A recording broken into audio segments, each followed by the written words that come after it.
Live process.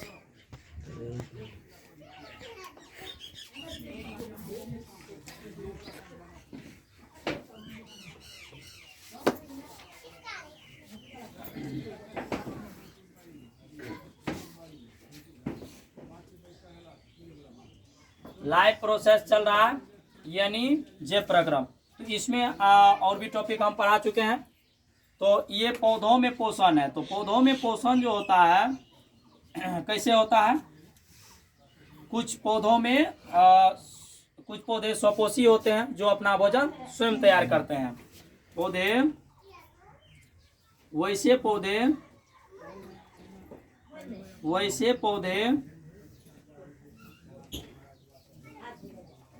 वैसे पौधे जो अपना भोजन स्वयं संश्लेषित करते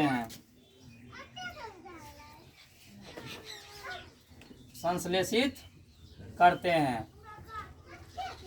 वैसे पौधे जो अपना भोजन स्वयं संश्लेषित करते हैं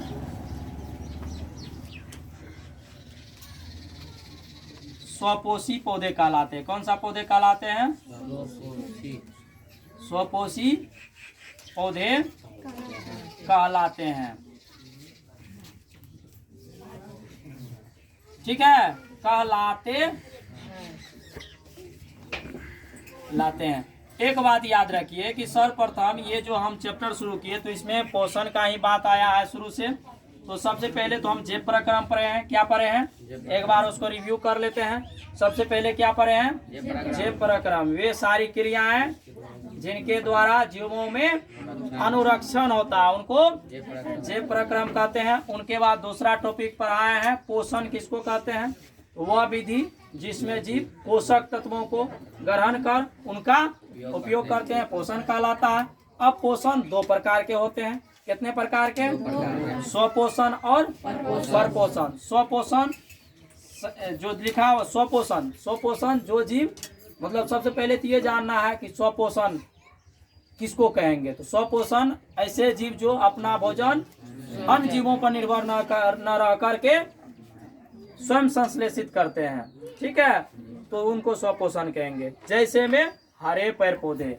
अब हरे ही पेड़ पौधे क्यों? क्योंकि उसमें क्लोरोफिल पाया जाता है और प्रकाश पौधों में स्वपोषी के लिए 4 चीजों की आवश्यकता होती है। कितने चीजों की? जैसे कि अभी हम यहाँ पे लिखे हैं कि वैसे पौधे जो अपना भोजन स्वयं संश्लेषित करते हैं स्वपोषी पौधे कहलाते हैं। तो ये जो अपना भोजन तैयार करते हैं तो ये कितने चीजों को लेकर के करते हैं? कितने पदार्थों की इनको आवश्यकता होती है? 4 चीज। क्या क्या?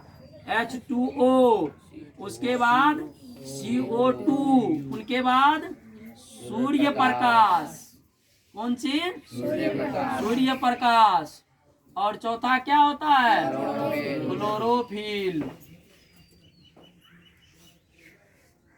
क्लोरोप्लास्ट, क्लोरोफिल कह सकते हैं। ठीक है, तो इसको हम पहले भी पढ़े हैं। थोड़ा रिव्यू करने के लिए इसको फिर से लिख दिए हैं ताकि तुम्हारे माइंड में अवेलेबल रहे। ठीक है, तो पहले जो पढ़ा है तो स्वपोषी के लिए स्वपोषण करने के लिए तो हरे पेड़ पौधे करते हो। तो हरे पेड़ पौधे के लिए ही 4 चीज की आवश्यकता होती है। अब बात आ जाती है भाई कि हरे पेड़ पौधे में ही पाया जाता है क्लोरोफिल। हाँ, सूखा पौधे में नहीं पाया जाएगा, हरा में ही पाया जाएगा। हरा वर्णक जो होता है उसमें पाया जाएगा। और सूर्य प्रकाश संश्लेषण की क्रिया द्वारा ही अपना हरे पेड़ पौधे क्या करता है? भोजन तैयार करता है। अगर पेड़ पौधा HO2, CO2 सूर्य प्रकाश ले करके क्लोरोफिल की सहायता से अपना जो भोजन तैयार करता है, इसी प्रक्रिया को प्रकाश संश्लेषण प्रक्रिया भी कहते हैं। इससे वो भी सॉल्व हो गया। अब बात आती है कि पेड़ पौधा जो होता है बहुत ठंड रहने के कारण सूख जाता है। ये भी बात बताएं क्यों सूखता है? उसको कहते हैं पाला मार देना।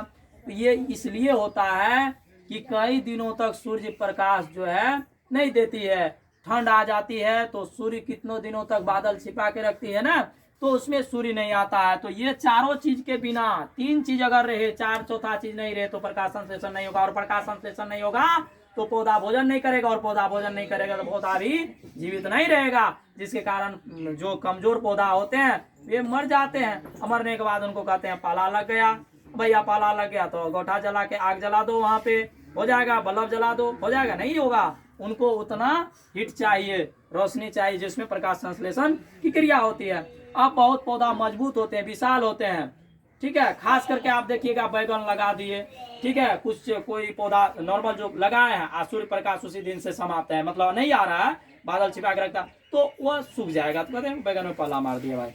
लेकिन विशाल पौधा कोई है तो कितना ठंडी रहेगा तो वह जीवित रह जाता है। क्यों जाता है जीवित? इसलिए कि उसको जो है क्षमता है ज्यादा भोजन तैयार कर करके वो रखता है, ठीक है। अब जो भोजन कुछ भोजन खाता है, कुछ वह जमा करके रखता है, ठीक है।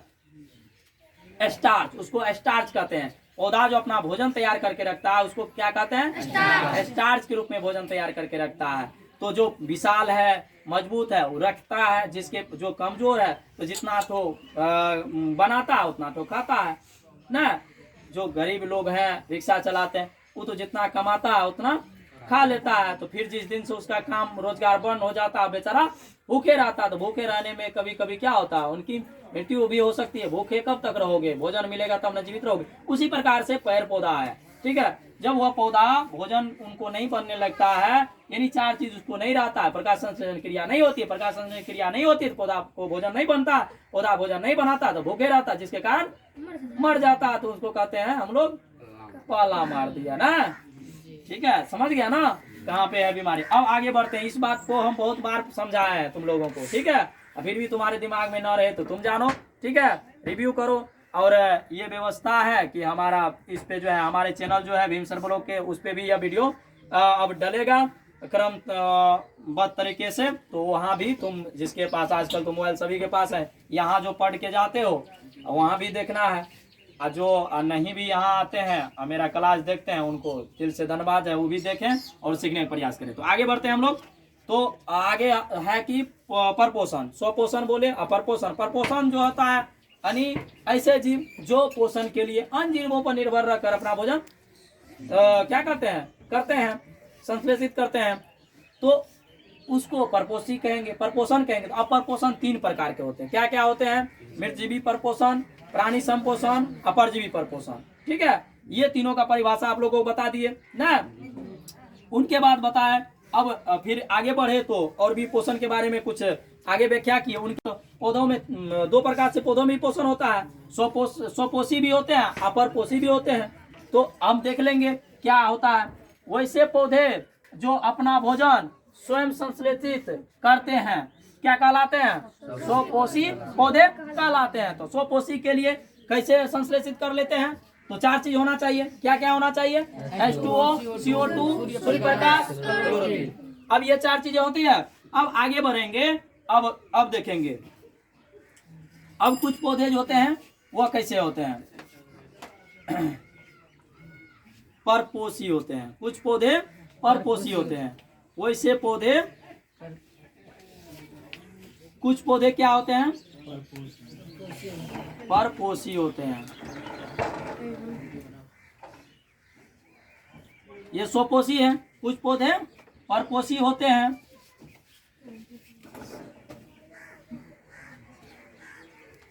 ऐसे पौधे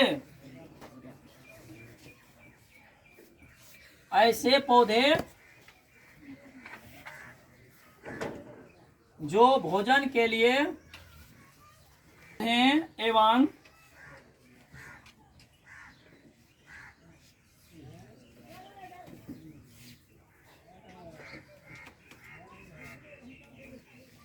अन्य जीवों पर निर्भर रहते हैं।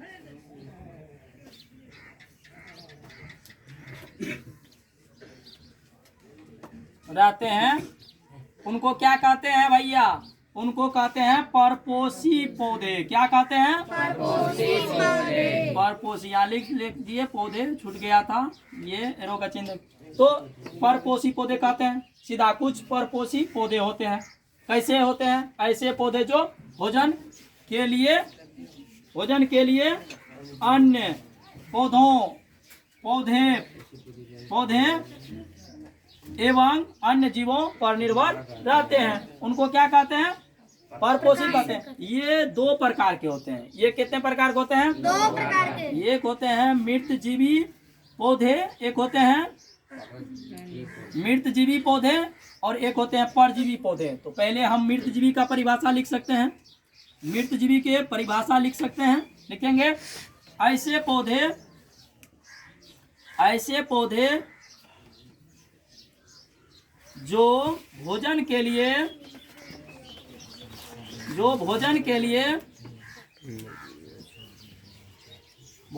लिए सड़े गले चीजों पे आश्रित रहते हैं।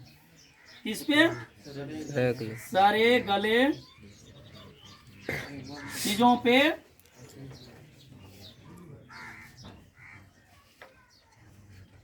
आश्रित रहते हैं।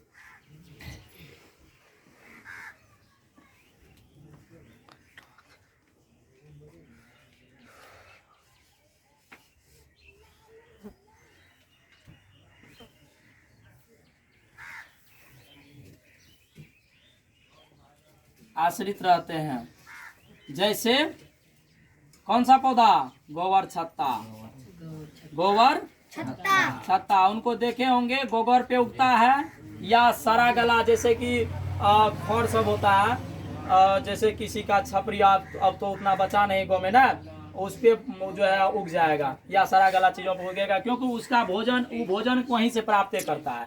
ठीक है। और दूसरा होता है परजीवी पौधा। क्या होता है भैया? परजीवी पौधा। कौन सा होता है पौधा? परजीवी पौधा। परपोषी पौधा का प्रकार का? 2 प्रकार का। कौन कौन? एक मृतजीवी पौधा, एक परजीवी पौधा। ऐसे पौधे जो भोजन के लिए अन्य पौधों पर निर्भर रहता है।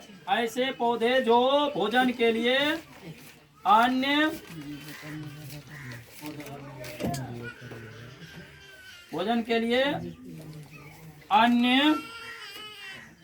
पौधों पर निर्भर रहता है।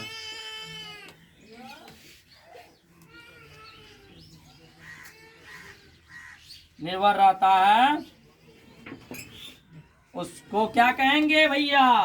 परजीवी पौधा। उसको क्या कहेंगे? वो क्या कहलाता है? परजीवी पौधा कहलाता है। कौन पौधा? परजीवी पौधा कहलाता है। ठीक है, कहलाता है। देखिए जैसे में कौन सी? अमरबेल। जैसे में कौन पौधा? अमरबेल। ओके।